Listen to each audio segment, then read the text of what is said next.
Hello, welcome back to another business English lesson. So today's lesson is practical as well, so stick around till the end. Quick question for you. Has this ever happened to you? Your manager's obsession towards speed is crazy. Everything needs to be automated, everything needs to go out now. The AI writes the report, the AI writes the email, and it gets sent out, nobody checks it. Then something is wrong, maybe the numbers are made up, maybe the tone sounds nothing like the brand's voice. You know that someone should have checked it before it's being sent out, but every time you try to say, hold on a second, let me check it out, people think you are the dinosaur in the office who is afraid of the technology. If that sounds familiar, don't worry, in today's business English lesson, you're going to learn exactly how to hit that pause and actually sound like the smartest, most strategic person in that meeting. Okay, so let's dive in. So here's the game plan for today. We are learning something, I call it the strategic friction, which is basically the skill of putting a human checkpoint into the automated process and explaining why using language that makes you sound like a leader and not someone boring in that meeting. And by the end of this lesson, you will walk away with real workplace vocabulary, natural example sentences, and a ready-made script. We will go through the problem, then the exact language shift you need to make, then some great business vocabulary you can start using today in your next meeting, then a quick quiz halfway through to check what you have learned, and a full sample script you can basically copy paste into your next meeting. Okay, ready? So let's dive in. So let's first talk about why this problem even exists and pick up some useful vocabulary along the way. Companies love automation because it's fast and it's cheap, which is totally fair, but that's not the issue. The issue is that when there is zero human checkpoint anywhere in that process, and when that happens, three things tend to go wrong absolutely. Number one, the hallucinated data. That's a business English term for when the AI confidently states something that simply isn't true. Number two is off-brand messaging. The words might be sounding fine, very professional, but they do not match your brand's voice. And number three is legal or compliance risk, which is very important. Something goes out that really shouldn't have, and nobody has checked it. So a tip: next time you spot one of these issues, don't just say this is wrong, name which of the three it is. It instantly makes you sound more precise and professional. Okay, so here's the heart of today's business English lesson. It's not really about whether you slow things down, it's about how you say it. So let me show you the difference. Okay, so listen very closely. So here's the weak version, the one most people use it. Wait, slow it down. The AI is making mistakes and I need to fix it right now. So, did you hear that? It sounds a bit more like an apology, right? It's like you are the problem, AI is not the problem. So, let me give you the stronger version, the strategic friction version. I'm implementing a temporary verification protocol to safeguard our brand integrity and prevent algorithmic drift before final deployment. See, the same action, you are still slowing things down, but now you sound like someone protecting the company, not someone falling or like even failing behind. So let's collect some great business phrases you can start using this week, even right now.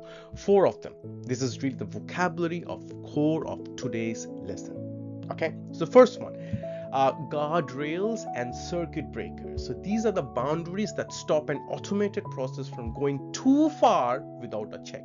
So try using, we need a circuit breaker right before this reaches the client. Simple. Okay. Second one, risk mitigation. So this turns a delay into something smart, not something slow.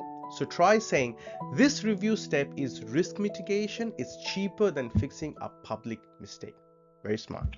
Third one, algorithmic drift or brand dilution. So this explain in a very techy sounding way why raw AI output just isn't client ready yet. Okay, so try saying, without a review we risk some brand dilution here. Okay, and the fourth one is QA benchmark, which is short for quality assurance benchmarks. So these are your clear rules for when a human needs to step in. All right, human in the loop, very important. So try saying once it crosses this QA benchmark, it gets flagged for a human check automatically. Okay, very smart. Now you have learned your lesson. If you think you need to learn it again, maybe go back and have a look, because it's quiz time. Okay, so I'm gonna check whether you know the answers. I'm gonna give you the question and I will count up to 3. 1, 2, 3, and the answers will be given. So again, this is not like an exam. It's just to see whether you are picking up things and you can use it immediately to your next meeting or even whenever it is free. Okay, so the question 1: what's a stronger way to say the AI made a mistake and I need to fix it? All right, so answer in 3, 2, 1. Great answer should be something like, I'm implementing a verification protocol to safeguard brand integrity before final deployment. You're framing it as a protocol, not a personal delay. Nice and confident. Okay. Question 2: what do we call it when AI output slowly starts to drift away from your company's tone and identity? Okay, so answer in 3, 2, 1. Algorithmic drift, sometimes also called the brand dilution. Okay, simple. Third one and the last one: what do we call the standards that trigger a mandatory human review? Okay, if you're in office, you already know it. 3, 2, 1. QA benchmarks, the quality assurance benchmark. So nicely done if you got all 3, and I think you should have got it, and that's real business vocabulary you can start using today. Okay, now let's actually use today's vocabulary in a real situation. So imagine your boss walks over and says, hey, why isn't this client report out yet? The AI finalized it an hour ago. What you're up to? So here's your calm, confident response. I held it at our QA benchmark stage. The drafter was showing some early algorithmic drift in the client summary, so added a quick verification checkpoint. It's a risk mitigation step. It protects us from anything that could dilute the brand or create compliance issues. It's adding about 15 minutes and it's already flagged for final review. See, notice the pattern here. Say what you did, say the technical reason, say the business benefit, and give a quick, honest time estimate. That little 4-step structure is basically your safety net in any meeting. Tip: if a manager didn't understand your language, ask that manager to follow me, like you should do it now. Subscribe and listen to this lesson so that next time your manager also can start sounding smart. Okay, so here's the thing. I really want you to take away from today's lesson. This matters so much if English isn't your first language, because so often people get judged as hesitant or overly cautious when really it's about word choice, not about their judgment at all. So when you learn to frame the friction as a smart strategic choice instead of a personal weakness, something shifts. People stop seeing you as the one who slows things down. They start seeing you as the person who protects what matters. And that's exactly the kind of reputation and the kind of business English fluency that gets you invited into bigger conversation. You become the manager's pet. Okay, so let's quickly recap today's business English lesson, the strategic friction. You learned the difference between sounding hesitant and sounding strategic. You picked up 4 solid vocabulary tools: the guardrails, mitigation, risk mitigation, algorithmic drift, and the QA benchmarks. And you have got a simple 4-part structure to defend any pause with any manager in any business meeting.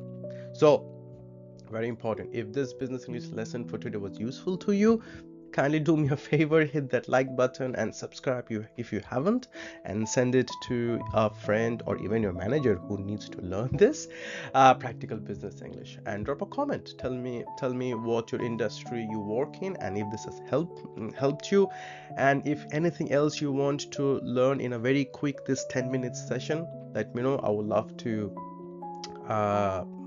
research and help you out with that. Until then, thanks so much for learning with me today.